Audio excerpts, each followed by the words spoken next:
At the time of her disappearance, 26-year-old Kristen Brueggman was living with her parents on the northeast side of Indianapolis, Indiana, and working at a Sissy's Pizza restaurant. Typically, after her shift, Kristen's mother would pick her up. But on the evening of January 1st, 2021, she told her parents she wouldn't need a ride. She had plans to go out with friends after work. That was the last time they heard from her. According to her parents, Rex and Lisa, Kristen never contacted them again. Her mother tried calling her around 12:30 a.m., but the call went straight to voicemail. Her phone was either turned off or had lost power. That night, Kristen had been at a pub called Manly's Irish Mutt on 10th Street with her ex-boyfriend Eddie Bradford and his friends Jared, Olivia, and Robin.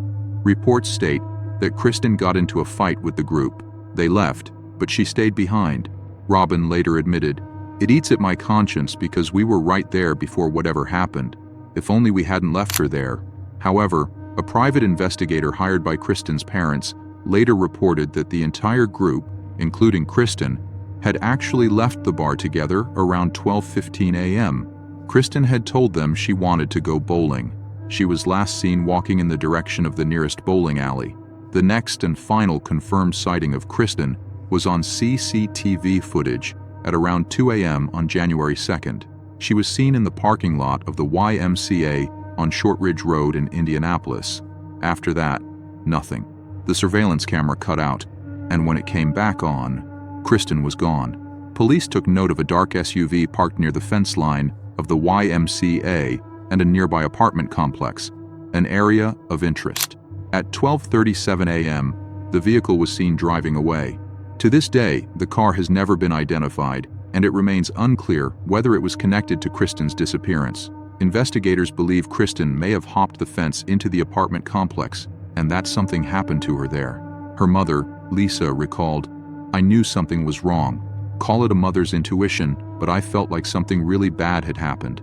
I woke up at about 12:30, the same time her phone went off. That's when I first tried to call her. Her phone was off." Kristen's father, Rex, described the impact of her disappearance.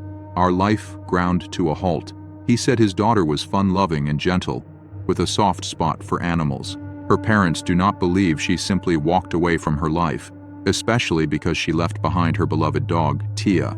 After Kristen was reported missing, Indianapolis police conducted searches, followed leads, and even offered a $110,000 reward for information leading to her whereabouts. Lisa later commented, "I do believe somebody knows something." Less than a year after Kristen vanished, her parents hired a private investigator to supplement the police investigation. While they trust the city police, they believe a private investigator can dedicate more time to their daughter's case. In September 2021, they held a vigil to raise awareness of Kristen's disappearance. Around 40 people attended, handing out flyers with her photo and information, hoping for a break in the case. To this day, few theories and even fewer leads exist. Neither investigators nor Kristen's family have publicly stated what they believe happened to her. Some online sleuths speculate she left town to avoid trouble with the law, while others fear something far more sinister, possibly involving drugs. These theories stem from public records showing that Kristen had multiple run-ins with the law between 2012 and 2020, including charges of criminal recklessness, possession of marijuana and drug paraphernalia, public intoxication, and assault. She had even been scheduled to appear in court on January 13th. Despite the efforts of her family, investigators, and the community, Kristen Brueggman is still missing. She is 26 years old. The last time anyone heard from 27-year-old Caitlin Potts was on the morning of February 22, 2016. That day, she messaged her sister, Cody, saying she was traveling to Calgary from British Columbia using a ride she had arranged through a classified site called Kijiji.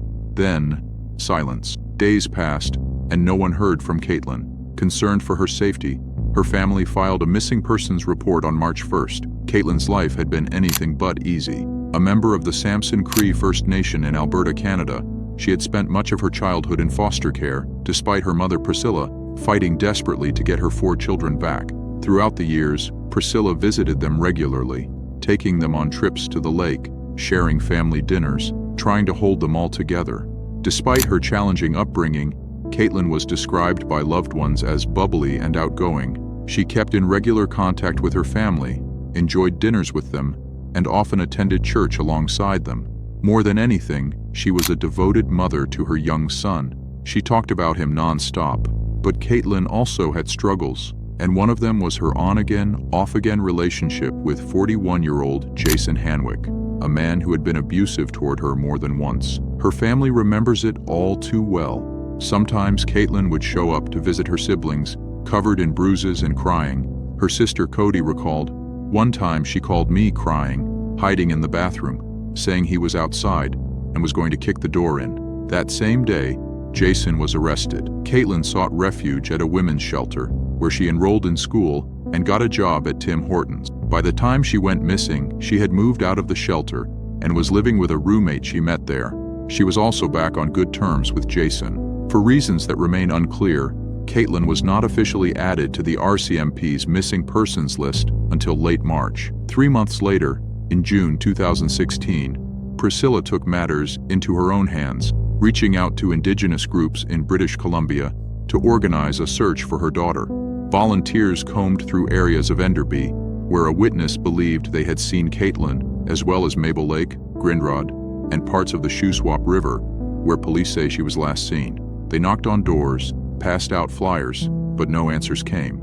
Then, in April 2017, the RCMP released something new: CCTV footage of Caitlin. She was last seen entering Orchard Park Mall in Kelowna, British Columbia, at around 1:30 p.m. on February 21, 2016, just one day before her final message to Cody.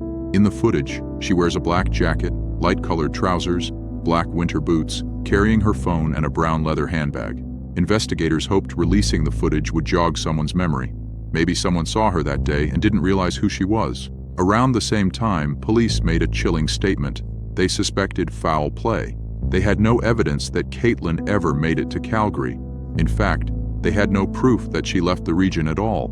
In May 2017, Jason Hanwick stood trial, not for Caitlin's disappearance, but for an earlier assault against her at a hotel in Edmonton in 2014. He was convicted of assault with a weapon and violating conditions of recognizance. 2 other charges were dropped.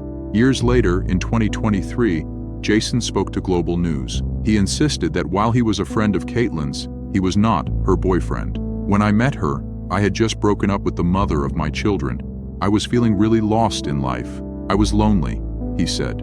He also made a shocking claim that Caitlin was working as an escort at the time she vanished. As for the assault charge, Jason said Caitlin had been at the hotel alone when she called him, claiming that men had stolen her handbag. According to him, the hotel was a crime hotspot, and Caitlin was in debt to some drug dealers. "She flipped it on me and told me if I didn't pay the money to these guys, she was going to have me beaten up. That's what led to the altercation between her and me." Jason claimed that after Caitlin disappeared, police contacted him, asking where she was. He invited them to search his home, saying, "I didn't want people saying I was trying to cover anything up." Investigators searched his residence with cadaver dogs, forensics teams, drones, and helicopters. They even tore apart the interior of his vehicle. They found nothing. Over the years, the RCMP has investigated 25 tips and followed hundreds of leads, but Caitlin remains missing. But Caitlin's case? Still unsolved. Caitlin Potts was 27 when she disappeared from Enderby, British Columbia on February 22, 2016. She is described as an Indigenous woman with brown eyes and long black hair with blonde streaks. She is 5 feet 3 inches and weighed around 150 pounds at the time of her disappearance. She has connections to Kelowna, Salmon Arm, and Enderby, all in British Columbia, and she is still missing. At around 7:30 p.m. on the night of November 2, 1996, 16-year-old Damien Nettles and his friend, Chris Boone, attended a small party in East Cowes on the Isle of Wight. It wasn't a wild gathering, just 3 couples, with Damien being the only one there alone. Chris later recalled that Damien wanted to leave because he was bored, but Damien's brother suspected there was another reason. He believed Damien was looking to buy marijuana that night. At approximately 9:30 p.m., the 2 friends left the party, taking the ferry back to West Cowes. On the way, they stopped to buy cider. According to a 2007 police report, between 9:30 p.m. and 12:06 a.m., Damien tried to enter several local pubs but was repeatedly turned away. He was tall, 6 feet, so he often had no trouble convincing bouncers he was old enough to drink, but Chris wasn't so lucky. He was usually left waiting outside. That night, Damien was reportedly looking for his older sister, Sarah. A second witness confirmed this, but his mother, Valerie, was confused. She knew that Sarah was in Portsmouth.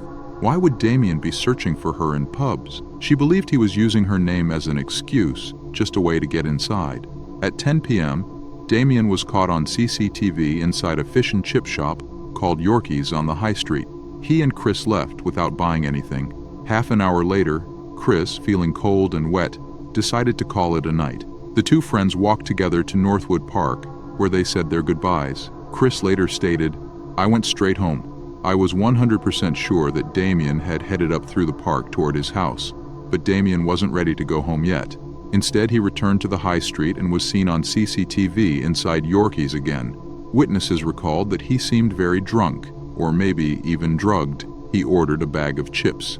When prompted by the employee, he paid, then left. At around 11:15 p.m., another witness reported seeing Damien in the car park of the Harbor Lights pub.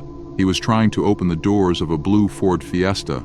This behavior was completely out of character. His mother, Valerie, later said she was shocked when she heard about it. Shortly after that, Damien was spotted at a bus stop near a co-op supermarket. When a bus pulled up, he spoke briefly with the driver, then tried to take the man's picture with a black camera he was carrying. A little while later, a third witness, waiting to pick up their child, saw a boy matching Damien's description near the bus stop. He was eating chips. Then, suddenly, the boy got up, walked over, and said twice, "They are watching us." The witness recalled that the boy looked heavily drugged. He wiped the rain off the car's window, then stumbled away, walking back toward the high street. That was the last time anyone saw Damien Nettles. There were two routes he could have taken home. One led through the park where he had parted ways with Chris. The other was a coastal path along the seafront. His mother was sure he wouldn't have chosen the second option. It was a nasty night, dark and unfriendly along the seafront. That walk wouldn't have appealed to him. The next day, Damien was nowhere to be found. His little sister, Melissa, just 9 years old at the time, was the first to realize he hadn't come home. His bed was untouched. By 3 p.m. on November 3rd, his parents reported him missing. They had spent the morning calling his friends, checking if he had stayed at someone's house, but he hadn't. From the start, the Nettles family was frustrated with the police investigation. In the days after Damien disappeared, his family and friends went door to door, handing out flyers, searching the area, begging for information. Meanwhile, the police did very little. In fact, it wasn't even the police who discovered the first CCTV footage of Damien that night. It was Valerie's friend, Karen Lawrence. Karen's son was the same age as Damien, and she was appalled by the lack of action from law enforcement. "The police wouldn't do anything," she later said, "so I took it upon myself. I walked down the street asking left and right if anyone had seen him." Eventually, a worker at the chip shop mentioned their security camera. He told Karen she was welcome to take a look. Those who have seen the footage agree. Damien looked off during his second visit to the shop. His movements were slow. His speech was unclear, like he wasn't fully aware of what he was doing.